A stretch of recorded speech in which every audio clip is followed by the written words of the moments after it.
As the war in West Asia intensifies, the Hezbollah terror group has given a statement saying it is ready for any Israeli ground invasion. Israel, meanwhile, continues its strikes on central Beirut days after eliminating the Hezbollah terrorist Nasrallah. The latest attack took place at a central location where taxis and buses gather to pick up passengers.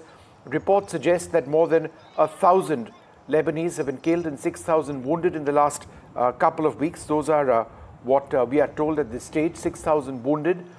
It's unclear how many of these were civilians. The big question, West Asia very much on the edge now as this war seems to be expanding. Orli Weitzman, the new Consul General of Israel's Consulate in South India, joins us. Thanks, ma'am, very much for being with us.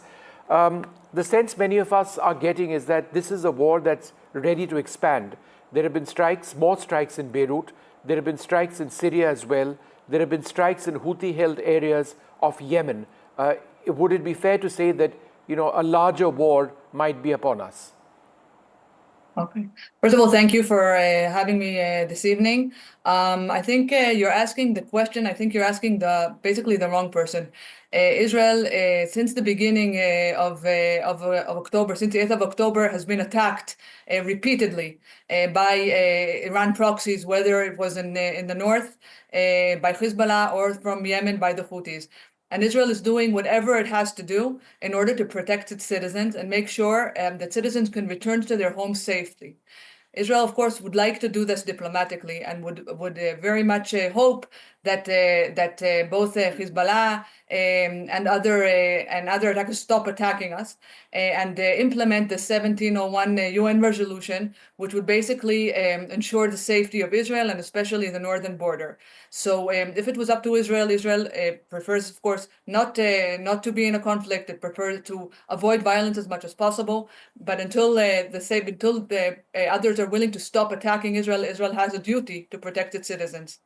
Is it your sense, ma'am, that a ground invasion of Lebanon is now imminent? It really depends on the reaction of the Iran allies in the different places. Like I said, Israel will do whatever it has to do in order to ensure the safety. And if invasion is what's needed, then unfortunately that's what will have to happen. But I'm still hopeful that there will be some kind of diplomatic resolution for this. Hezbollah, for their part, say that they are ready and anticipating an Israeli ground offensive.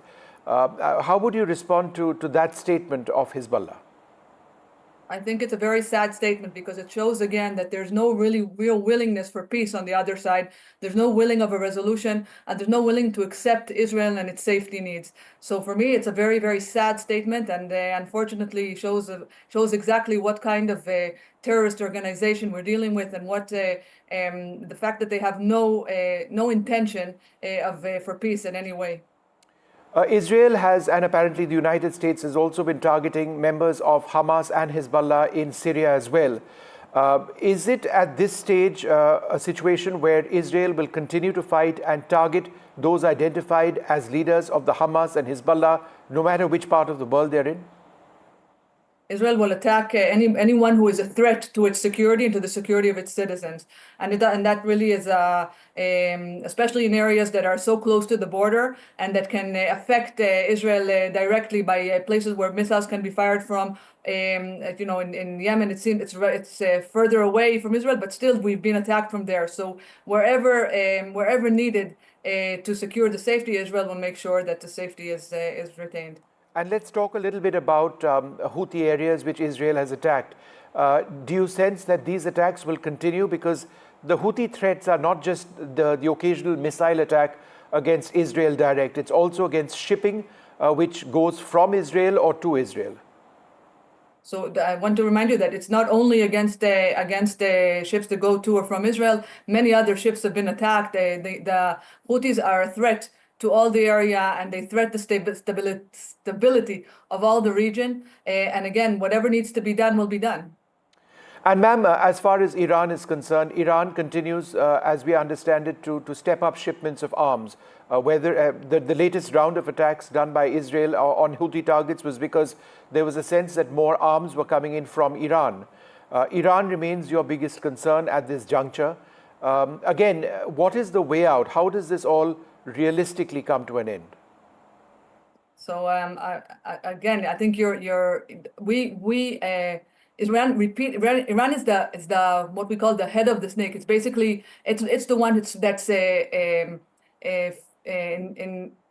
making everything happen more like they're using their allies in all kinds of different ways to make sure and to attack Israel in every way and to provoke Israel in every way.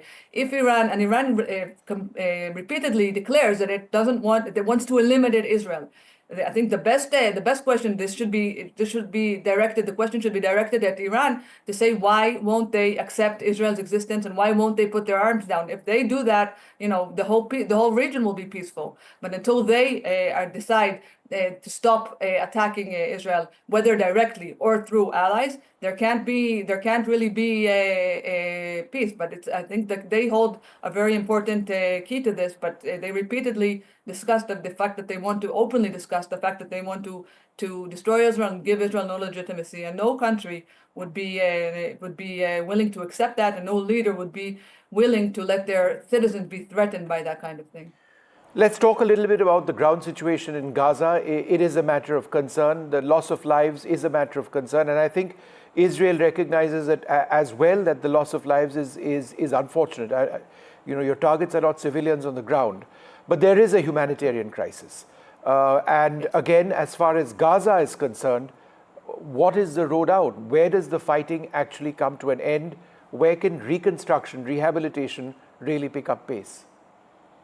So again, Israel unfortunately got dragged into a situation on the 7th of October that it really, many Israelis were murdered and kidnapped that day.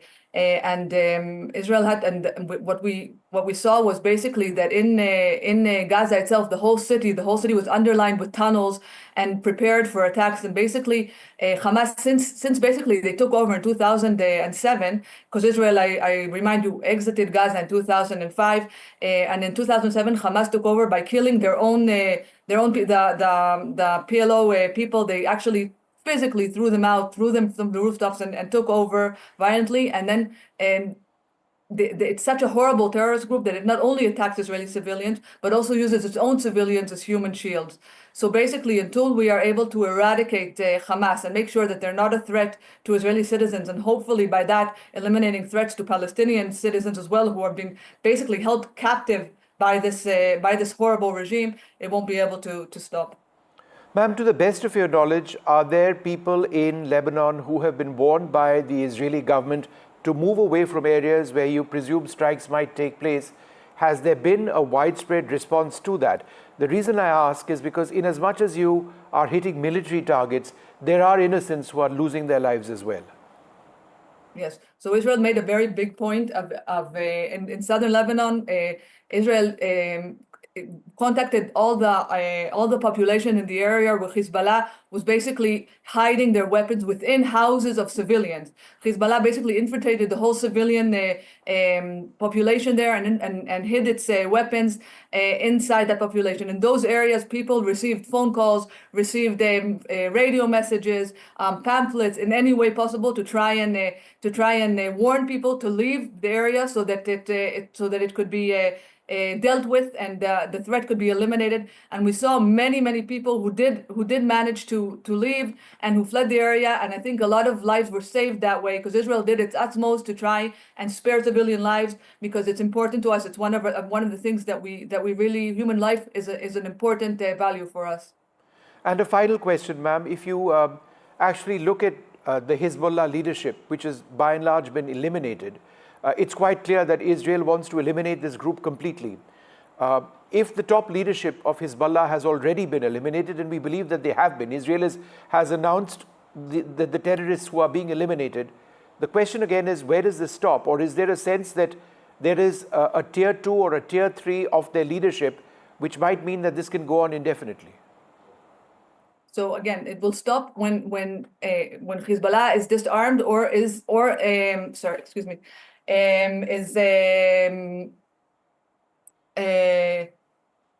and implements the 1701 resolution, that's when it will stop. So as long, I mean, Hezbollah, once it puts down its weapons or and demilitarizes, that's when we'll be able to stop. As long as there's still militants, Hezbollah terrorists who are militants and trying to fight and trying to fire rockets, and we see rockets being fired despite the eliminations. We have to keep making sure that Israel is safe.